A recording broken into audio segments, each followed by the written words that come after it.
Le cinéma de divertissement hollywoodien aurait-il décidé de d'un petit peu se sortir les doigts de enfin bref.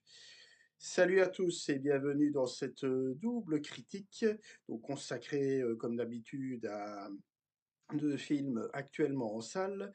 Je commence directement avec Projet Dernière Chance, ou en anglais Project Hail Mary, réalisé par le duo Phil Lord et Christopher Miller, avec dans les rôles principaux Ryan Gosling, Sandra Hüller ou encore Milana Vaintrub. Alors le résumé en quelques mots, donc Rayland Grace, un professeur de sciences, se réveille seul à bord d'un vaisseau à des années-lumière de la Terre, amnésique, et donc peu à peu, bah, sa mémoire va lui revenir. Il va comprendre l'enjeu de sa mission, à savoir résoudre l'énigme de la mystérieuse substance qui cause l'extinction du Soleil. Mais sauf que c'est un petit peu plus compliqué que cela. Voilà, alors qu'est-ce que je pense de ce film? Eh bien, ma foi, ce fut une belle surprise. Alors commençons par la mise en scène. Alors déjà, bah, le film, a une construction, bien particulière, donc c'est-à-dire qu'il jongle entre 2 temporalités. On a d'un côté le présent, hein, où, Grace, donc joué par, Ryan Gosling, se réveille dans son vaisseau, bon, c'est pas un spoil, hein, c'est l'histoire qui commence comme ça. Il est amnésique, voilà, il ne sait pas trop ce qu'il fait là-bas, quelle est sa mission. Et alors petit à petit, et ça c'est plutôt intéressant, ben, c'est que l'identification spectatorielle va être à son compte. C'est-à-dire que le spectateur, en même temps que lui, ben, va comprendre progressivement ce qu'il s'est passé. Et donc, on va avoir droit donc à une autre temporalité, donc sous forme de flashback. On va nous expliquer comment ce fameux professeur Grace, a priori peu habitué à ce genre de mission, en est arrivé là. Voilà, et donc comme je le disais, bah, ça rend justement la narration, assez efficace parce que, bah, ça nous permet de vraiment, bien nous situer, nous identifier par rapport aux personnages et dès lors de mieux comprendre, les enjeux, narratifs du film. Alors, bah, voilà, le film, donc en tout cas les moments présents, se situent, hein, sans grande surprise, en huis clos, donc à l'intérieur du vaisseau même. Et justement, bah, c'est d'ailleurs un peu leur patte, Audio Lord et Miller, si vous connaissez un peu. Ils se sont notamment fait connaître dans le cinéma, d'animation avec des films, aussi variés comme, Tempête de boulettes géantes, La grande aventure Lego ou encore plus récemment les animés Spider-Man, tout de Spider-Verse. Voilà, des films acclamés, à la fois par le public et la critique. Et donc ici, ils utilisent l'humour, hein, comme je le disais, qui est un peu leur patte, pour désamorcer la situation, non pas pour désamorcer la situation, bien au contraire, mais pour mieux nous faire croire donc au naturel de la relation entre Grace et Rocky. Rocky qui est donc, j'en ai pas parlé, mais l'espèce de tas de cailloux extraterrestre que va rencontrer au cours de sa mission Grace. Donc on va avoir comme ça une sorte d'histoire d'amitié, on pourrait même dire un petit peu de buddy movie, voilà. Il faut savoir qu'il l'appelle Rocky parce que c'est comme un tas de rock, et aussi parce que ça lui fait penser au boxeur Rocky Balboa qui est lui-même cité dans le film, voilà. Et donc, justement, bah, ça permet aussi à Grace, bah, de retrouver, tour à tour son humanité. Lui qui est présenté au départ par de longs cheveux gras et une énorme barbe tel, le Christ, en quelque sorte, qui petit à petit va, reprendre goût à la vie et également,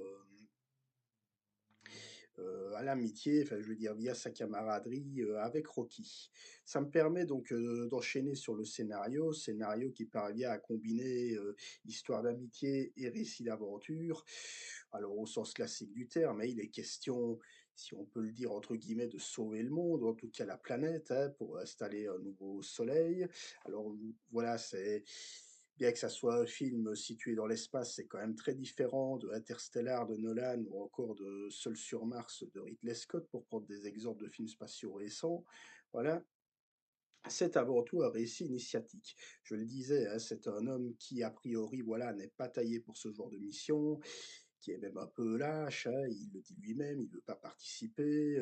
1 heure avant, qu'il ne parte, ben, on le voit pris de panique, il veut rester sur terre, il est au bord de l'hystérie. En fait, donc c'est vraiment un anti-héros pur jus, qui justement, bah, Contrebalance, elle a la figure typique héroïque, il y a du héros comme ça, un peu à l'américaine, qui est prêt à tout pour sauver sa patrie, donc c'est l'anti-Tom Cruise, d'une certaine manière, on peut dire, Ryan Gosling dans ce film et c'est ce qui l'a motivé à produire également, ce genre de projet et donc voilà, donc on est déjà dans une manière de déjouer les conventions hollywoodiennes, du genre, du héros classique, ce qui, renforce encore davantage l'identification spectatorielle dont je parlais tout à l'heure et enfin, on a un équilibre bien dosé entre humour, aventure et émotion. Parce que je le disais, il n'y a pas que de l'humour, il y a aussi une véritable émotion où, tels, 2 amis, Grace et Rocky vont apprendre à, voilà, se faire confiance, à se respecter, à apprendre mutuellement l'un de l'autre. Alors vous me direz, c'est plutôt des éléments hollywoodiens classiques, mais qui ici sont plutôt bien traités, bien, tout en finesse, je veux dire, c'est vraiment, l'humain avant tout, avant l'aventure, avant l'action et alors pour moi, je terminerai là-dessus, on est face là à l'une des performances les plus habitées, de Ryan Gosling. Ryan Gosling, voilà, qui a fait de bons films et cetera, mais je dois bien vous avouer que j'ai pas toujours été, touché par son jeu d'acteur que je trouve, alors c'est mon point de vue personnel, mais parfois assez fermé, limite inexpressif, alors tout dépend des rôles, dans Drive par exemple ou dans Blade Runner 2049, je le trouve vraiment très bien parce que justement son jeu, assez, minimaliste, et plutôt froid, correspond très bien à ses rôles. Mais je trouve que voilà, dans certains autres films, ça passe un petit peu moins. Mais justement, dans l'humour et dans l'émotion, il sait y faire, comme il l'avait déjà prouvé, voilà, dans Barbie où bon, il jouait Ken, bon, on dirait c'était plus l'autodérision. Mais même par exemple dans la comédie romantique Crazy Stupid Love où là justement il jouait un peu l'archétype, du beau gosse séducteur, voilà, pas arrogant sur les bords ou quoi, là, il avait déjà prouvé un petit peu son potentiel comique et ici vraiment je trouve que, voilà, sa nature de jeu correspond bien à la situation. On parle quand même d'un homme seul, littéralement seul contre tous, même si, il va rencontrer Rocky, d'un homme qui n'est pas courageux et qui en plus va devoir, changer, psychologiquement. Donc voilà, donc pour moi le jeu de Ryan Gosling, pour moi, me paraît pour le coup, très approprié et c'est pour moi l'une de ses plus belles performances d'acteur. Donc voilà, je ne peux que vous conseiller, Projet Dernière Chance, voilà, un bon film de divertissement intelligent, qui ne prend pas les spectateurs, pour des idiots, qui fait de l'humour, à bon escient sans que ça ne désamorce l'attention et ou également la dramatisation, du récit. Voilà, donc un bon blockbuster de qualité, servi par de bons comédiens. Eh bien, c'est assez rare pour être souligné en cette époque et donc que demande le peuple? Voilà, je passe maintenant donc à l'autre film qui est donc le dernier Pixar en date, Jumpers, donc réalisé par, Daniel Chong, avec les voix en VO de pardon, de Piper Curda et en VF de Mallory Wanek et de Artus. Voilà. Alors le résumé donc, en quelques mots, donc Mabel, une adolescente passionnée par les animaux, saute sur l'occasion d'essayer une nouvelle technologie révolutionnaire permettant de communiquer avec eux d'une manière totalement inédite. En gros, un peu comme dans Avatar, c'est-à-dire de se mettre dans un robot ayant la forme d'un animal, un castor par exemple, pour se faire passer pour un vrai castor et interagir avec les castors ou avec les autres animaux. Voilà. Sauf que, l'aventure que va connaître Mabel va être assez riche et en même temps dangereuse, vu que la nature est plutôt menacée. Alors qu'est-ce que je pense de ce dernier Pixar en date? Eh bien, sans être un grand Pixar, c'est un bon petit Pixar, voilà. Alors au niveau de la mise en scène, vous me direz, on est chez Pixar, donc on est dans une animation, toujours très fluide, avec, la texture des paysages ici, forestiers, vu que les 3 quarts du film se déroulent dans une forêt, sont plutôt jolis, je veux dire que ce soit les arbres, les feuilles d'arbres, les animaux en eux-mêmes, les castors, les ours, les insectes, voilà, on y croit, c'est visuellement, toujours très beau. Alors en plus, une très belle idée, concernant l'anthropomorphisme des animaux, c'est que quand Mabel donc, déguisé en robot de castor, hein, on va dire, interagit avec, le roi Castor, qui est doublé en français par, Artus, eh bien, on va voir que le roi Castor, voilà, a un regard anthropomorphique. Donc c'est-à-dire qu'il a comme des yeux humains, ben, comme les yeux d'animaux que vous pouvez voir dans certains Disney, comme le roi lion ou Bambi. Et par contre, quand on va voir uniquement les animaux entre eux, les castors entre eux, on va voir qu'ils ont, bah, les yeux d'animaux tous les jours, des yeux de vrais castors, donc des espèces de petites billes noires, et qui vont communiquer par des braillements, enfin par des bruits d'animaux.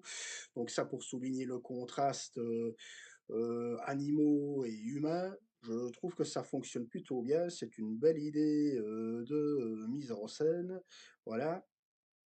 Et au niveau du montage, ben voilà, là, on a un montage très rythmé, par moments même, assez, frénétique, voilà. C'est une aventure qui est menée à 200 à l'heure et bah, ça me permet de passer au scénario. Alors, bah, c'est un scénario qui joue à fond la carte des rebondissements, qui est construit comme un pur récit d'aventure et je veux dire, on n'est pas dans un récit, je vais dire, de type initiatique, vu que voilà, le personnage de Mabel, justement, est un personnage qu'on pourrait aussi qualifier d'anti-héroïne, hein, assez excentrique, voire même assez, enfin, je veux dire, peu abordable par moment. Voilà, elle veut à tout prix sauver la nature, mais elle le fait d'une manière qu'on pourrait dire peut-être un petit peu trop violente par moment. Mais voilà, donc ici, on n'est pas vraiment, je vais dire, dans un récit, initiatique ou même un récit, à message comme Wall-E, par exemple, ou Là-haut qui, quoi qu'on en pense, restait, voilà, je vais dire, la quête, d'un vieil homme pour aller jusqu'au bout de sa vie, voilà. Oui, ici, on est dans un pur récit d'aventure visant à sauver la forêt d'un vaste projet donc de déforestation. Une histoire qui peut paraître basique, mais qui, voilà, qui est intéressante car je le disais, il n'y a pas de temps mort, il y a des rebondissements à foison. Pixar qui d'ailleurs opte pour une approche quasi cartoonesque, assez inhabituelle, hein. On a des moments comme ça de pur cartoon qui pourraient, bon, voilà, «rivaliser» entre guillemets avec les Looney Tunes, hein. Je veux dire, voilà, avec, comme ça des courses-poursuites, avec les visages qui se contorsionnent et cetera, avec des personnages parfois fort déjantés. On a également des paysages, des passages même, un petit peu effrayants pour les enfants, ouais, je veux dire, qui flirtent parfois avec le body horror.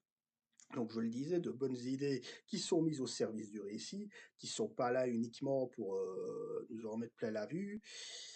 Et voilà, donc au final, on a donc un bon petit Pixar. Bon, comme je le disais, même si le film est efficace et est très divertissant et même très drôle, bah, on n'est pas non plus sur, du grand art, type Wall-E ou les 3 premiers Toy Story, par exemple, ou Là-haut, où là, en plus d'avoir de vrais bons scénarios, c'était des films qui traitaient avant tout de l'humain ou même, du futur, dans le cas de Wall-E, hein, d'un probable futur, existentiel si jamais, nous devenions trop dépendants des machines, on avance sur son temps d'ailleurs. Donc ici, voilà, on a un message un peu écologique, mais qui est vite noyé, je vais dire, par son scénario qui, je le répète, ne s'arrête jamais et qui pourra peut-être, un peu fatiguer par moment, mais voilà, qui est quand même rehaussé de ci, de là, par quelques bonnes idées. Donc voilà, je vous recommande quand même Jumpers, qui en plus, je ne l'ai pas dit, mais est un Pixar 100% original. Il ne s'agit pas d'une énième suite, contrairement au prochain qui s'annonce, certain Toy Story 5. Voilà, que Disney Pixar préfère assurer la promo, alors qu'il y a très peu de promos ici pour Jumpers, comme ce fut le cas pour Elio l'an dernier, mais je vous encourage quand même à découvrir Jumpers qui en vaut la peine. Voilà, c'en est tout pour cette double critique. N'hésitez pas à me dire ce que vous pensez de ces deux films, si vous les avez vus, si vous les appréciez ou non. On en débat comme d'habitude, avec courtoisie dans les commentaires. D'ici là, portez-vous bien. Salut, ciao.